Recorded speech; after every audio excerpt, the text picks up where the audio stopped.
Welcome to The Real Story. I'm your host, Riley Lewis. Thank you for joining us. The United States of America is perhaps the greatest political experiment that's ever been tried in all of human history, in the history of history. Frankly, there's no other place on earth quite like America. America is the land of freedom, the land of liberty, the land of opportunity and equality. It's a special place where everyone gets to see justice. A country where everyone and anyone is able to really make something of themselves, no matter who they are, if they're willing to work. And on top of it all, it's a place where people get to choose their own leaders, and that's how it should be. In the words of John Jay, one of America's most influential founding fathers and the country's first Chief Justice, those who own the country ought to govern it. Now, those words were spot on when he uttered them more than 200 years ago, and they're just as relevant today. The ability to choose our own leaders is a fundamental aspect of the American dream, and it's a reason to fight for this great country. And that brings us to a bold new move to protect the integrity of American elections. So in a decisive push for election security, Republican Congressman Brian Steele from Wisconsin is demanding an end to universal mail-in voting before the 2026 midterms, slamming it as a recipe for chaos and fraud. Speaking on Just the News No Noise, he zeroed in on the reckless practice of mailing live ballots to every name on bloated voter rolls, whether requested or not, calling it a glaring vulnerability that Democrats have exploited to muddy the waters. He also blasted Washington, D.C. for its abysmal job of cleaning up voter rolls, yet still flooding mailboxes with live ballots. And even more damning, he recounted his eyewitness trip to Los Angeles County just 2 days after the last presidential election, where a vast number of ballots were allegedly still trickling in long after polls closed, raising all sorts of red flags about delays, possible manipulation, and votes that might be unverifiable. But here's the real kicker. He's got a fix for it. Require all ballots to arrive by poll closing time, ditching the endless extensions that turn elections into drawn-out kabuki theater spectacles.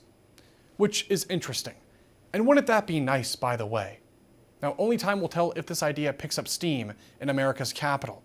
However, this call to action comes on the heels of President Trump's recent pledge to eliminate mail-in ballots, also potentially looking at other methods of voting that he deems to be unreliable ahead of the ever-important and looming midterms. And Trump's reasoning also cuts right to the chase. He insists states are merely agents of the federal government in tallying votes, and therefore must follow the president's lead on this issue. And instead, of course, President Trump is pushing for good old-fashioned paper ballots and hand counts, methods that are obviously and undeniably more transparent, more accountable, and far less susceptible to potential error. So if we really want to preserve this republic and make it great again for everybody, we must ensure that every vote counts and that every vote counted is legitimate. No more duplicates, no more dead votes, no more illegals, no excuses. If we don't rein in this reckless abuse of voter integrity, then we risk losing everything. Now, here with his thoughts and reaction is Eric Eggers, the Vice President of the Government Accountability Institute. Eric, thank you for being here. Riley, it's always great to see you. How are you doing? Doing very well, and I'm really excited about this push. It's long overdue and strangely partisan to me. And maybe that's where we should start. Why is it that you think that the push for election integrity is so partisan in modern America? Oh, I don't know, Riley. Maybe it has something to do with the fact that in 2016, Hillary Clinton won the popular vote with 65 million votes. And then in 2020, Joe Biden won what we were told is the safest and most secure election ever, even though a record number of votes were cast by the least secure method ever, with 81 million votes. It's a profound spike, and it's because we mailed 135 million ballots to people all over the country. And, you know, when you conduct balloting this way, you're relying on none other than the U.S. Postal Service. And Riley, I think if you were like playing Family Feud and you said, okay, give me a top 5 federal agency that's well run, no one's saying the post office. They brag about the fact that they delivered 99.79% of ballots within a week. But if you do some math, right, that still leaves, I think, 140,000 ballots not delivered within a week. And you got to remember that 2020 election was decided by something like 40,000 ballots in a few key states. So this is unfortunately a partisan issue. It shouldn't be. It should be a bipartisan solution. Yes. Ironically, a bipartisan commission in 2005, you had people like James Baker and other notable Democrats, Jimmy Carter, I believe, agreeing that casting ballots by the mail was the least secure way to do it. And if you want to secure elections, you should try to minimize that. But that's obviously not been what's happening as far as the discussion moving forward. You know, I'm going to ask you a question, and I think you've alluded to one of the answers. There's just way too much bureaucracy in modern America, but I genuinely wonder, why is the election process in this country so complicated? Why can't we figure this out, Eric? Even in countries like Argentina, they can count tens of millions of votes by hand in one single day. We're talking about Argentina. So for the life of me, Eric, I'm trying to figure out, why can't this country, the wealthiest, most secure country on earth, figure out elections when countries like Brazil and Argentina can? Hey, you also forgot India. Like, they have 1 billion people, and they cast all their ballots on the same day. Florida, because of what happened in 2000, put in some common sense election reforms, and now we count in the vast majority, if not all of our ballots on election day. It's just the right way to do it. You ask why does the United States struggle with this? It's because we have this unique species in our country, Riley. It's called the election law attorney. And unfortunately, they have been, at every step of the way, suing to keep states like Ohio and Indiana from doing common sense things like making sure their voter rolls are accurate.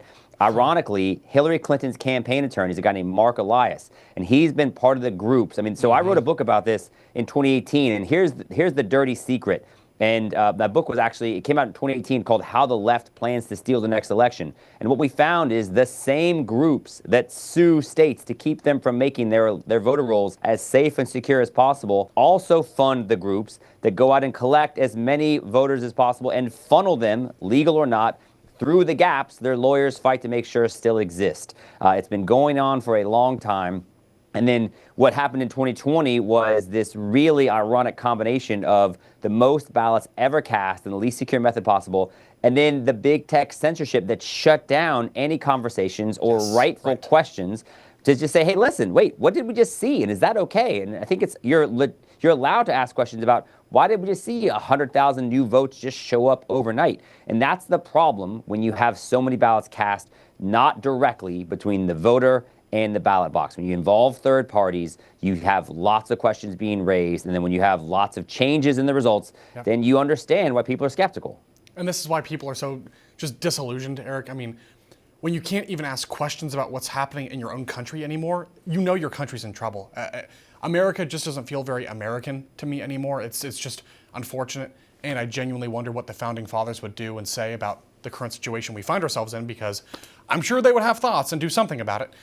But speculation on that aside, I do want to ask you about concrete solutions here. Lawmakers all over the country are pushing for election integrity measures to go into effect before the midterm elections. I love to see this kind of proactive hustle.